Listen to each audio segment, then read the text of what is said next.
ఈ అవిసె గింజల్లో ఆల్ఫా లెనోలెనిక్ యాసిడ్ మరియు ఒమేగా 3 ఫ్యాటీ యాసిడ్స్ ఈ రెండిటి కాంపోజిషన్ చాలా ఎక్కువ మోతాదులో ఉంటుందన్నమాట. ఈ అవిసె గింజల్ని ప్రతినిత్యం వాడటం వల్ల గుండె జబ్బులు, హార్ట్ అటాక్ వచ్చే రిస్క్ చాలా పర్సంటేజ్ తగ్గుతున్నది. రక్తనాళాలు స్మూత్గా ఉంటున్నాయి కాబట్టి బీపీ కూడా రాకుండా నిరోధించడానికి కూడా ఇది ఎక్కువ సపోర్ట్ చేస్తున్నది అని 2,50,000 మంది మీద పరిశోధన చేసి మరీ నిరూపించారు.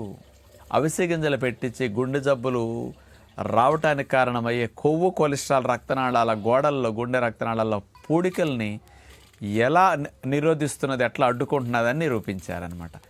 27 పరిశోధనా పత్రాలు ఈ హార్ట్ రక్తనాళాల్లో కొవ్వు, కొలెస్ట్రాల్ పేరుకోకుండా అవిసె గింజలు ఉపయోగపడుతున్నాయి. బీపీ కూడా పెరగకుండా నిరోధించడానికి, రక్తనాళాలు స్మూత్గా ఉంచడానికి అవిసె